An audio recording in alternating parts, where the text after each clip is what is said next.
কাম করো দিন কো বাঁচাও, সাচ্চা আলেম তৈয়ার করো। আঞ্জুমানে রাহমানিয়া আহমদিয়া সুন্নিয়া ট্রাস্ট আয়োজিত আওলাদে রাসূল সাল্লাল্লাহু আলাইহি সাল্লাম আল্লামা হাফিজ কারি সৈয়দ মোহাম্মদ তৈয়ব শাহ রহমতুল্লাহ আলাইহি ওফাত দিবস উপলক্ষে আয়োজিত ৩২তম সালানা ওরস মাহফিল নানা কর্মসূচির মধ্য দিয়ে শনিবার ১৬ শহরস্থ জামিয়া আহমদিয়া সুন্নি কামিল মাদ্রাসার ময়দানে অনুষ্ঠিত হয়। ওরস মোবারক উপলক্ষে দিনব্যাপী খতমে কোরআন শরীফ, খতমে সহিহ বুখারী শরীফ, খতমে গাউসিয়া শরীফ, ইসলামী সাংস্কৃতিক প্রতিযোগিতা, তাকবীর, জীবন আলোচনা করা হয়। আঞ্জুমানে ট্রাস্টের ভাইস প্রেসিডেন্ট মোহাম্মদ মঞ্জুর আলম মঞ্জুর সভাপতিত্বে অনুষ্ঠিত মাহফিলে প্রধান অতিথি হিসেবে উপস্থিত ছিলেন চট্টগ্রাম সিটি মেয়র রেজাউল করিম চৌধুরী। এতে বক্তারা বলেন, গাউসে জামান আল্লামা তৈয়ব শাহ ছিলেন এক মহান দ্বীন সংস্কারক ব্যক্তিত্ব। সুফিবাদের শুদ্ধ চর্চা নিশ্চিত করতে তিনি ঐতিহ্যবাহী কাদেরি তরিকার সাথে আকিদার মৌলিক তত্ত্ব রক্ষায় আল্লামা হজরতের চিন্তাধারায় সুসামঞ্জস্যপূর্ণ সমন্বয় সাধন করে গেছেন। কোরআন সুন্নাহর আলোকে শরীয়ত তরিকতের সমন্বয়ে তাসাউফ চর্চা করার ক্ষেত্রে তিনি ছিলেন আপোষহীন।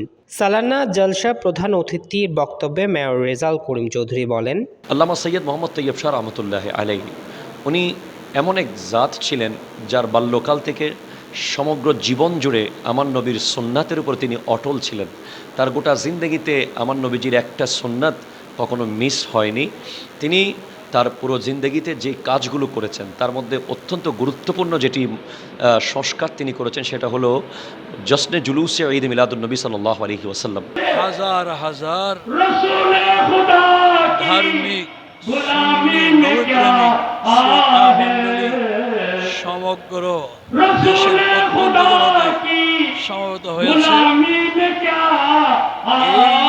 এই উরুস মোবারকের মধ্য দিয়ে আমরা প্রথমত সমগ্র মুসলিম বিশ্বের প্রতি, মুসলিম মিল্লাতের প্রতি একটি মেসেজ দিতে চাই, শরীয়তসম্মত পন্থায় কোরআন সুন্নাহর আলোকে পরস্পর উদযাপন করা, এটা শরীয়তসম্মত, কোরআন সুন্নাহ সম্মত। বিশাল আয়োজনের মাধ্যমে ৩২তম সালানা ওরস মোবারক হুজুর কেবলার আজ পালিত হচ্ছে।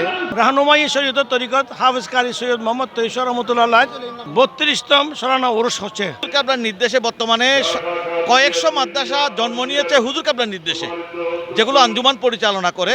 এই প্রত্যেকটা মাদ্রাসা থেকে যে সমস্ত আলেম বের হয়েছে এরা সবাই জঙ্গিবাদের বিরুদ্ধে বিগত সময়গুলোতে কাজ করে গেছে, যে কারণে এই দেশের জঙ্গিবাদ মাঝে মাঝে উত্থান হলেও আমাদের মাদ্রাসাগুলোর মেজরিটির কারণে, তাদের বক্তব্যের কারণে, মাঠে ময়দানে কাজের কারণে জঙ্গিবাদ ভালো করে মানুষের সামনে দাঁড়াতে পারতেছে না। কারণ সর্বসাধারণকে বিভ্রান্ত করা, এর বিপরীতে সঠিক ইসলামী বক্তব্য তুলে ধরার যে একটা গ্যাপ ছিল সেই গ্যাপটা আমরা পূরণ করেছি।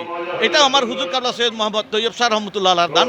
তিনি বলেছিলেন, কাম করো দিন কো বাঁচাও, সাচ্চা আলেম তৈয়ার করো। মুর্শিদাবাদ মুর্শিদ হক আল্লামা সৈয়দ মোহাম্মদ তৈয়ব শাহ রাদিয়াল্লাহু তাআলা আনহুর পবিত্র উরস মোবারকে উপস্থিত হয়েছি। এটা হুজুর কেবলার ৩২তম উরস মোবারক। এতে আলোচনায় অংশ নেন আঞ্জুমানের trust secretary general Mohammad Anwar Hossain, Gausia committee বাংলাদেশের কেন্দ্রীয় চেয়ারম্যান পেয়ার মোহাম্মদ, জামিয়া আহমদিয়া সুন্নি কামিল মাদ্রাসার অধ্যক্ষ হাফেজ কাজী আব্দুল আলিম রিজভী, মুফতি আল্লামা কাজী মোহাম্মদ আব্দুল ওয়াজেদ, শাইখুল হাদিস আল্লামা হাফেজ মোহাম্মদ সুলাইমান আনসারি, আল্লামা আশরাফুজ্জামান আল কাদেরি, অধ্যক্ষ আল্লামা জসিমউদ্দিন আল আজহারি, অধ্যাপক মোহাম্মদ বদিউর আলম রিজভী, আল্লামা আবুল হোসেন শাহ। বাদ এশা মিলাদ কিয়াম শেষে দেশ, জাতি ও সমগ্র মুসলিম উম্মার কল্যাণ কামনায় মোনাজাত ও তাবারুক বিতরণের মাধ্যমে ওরস মাহফিল সমাপ্ত হয়।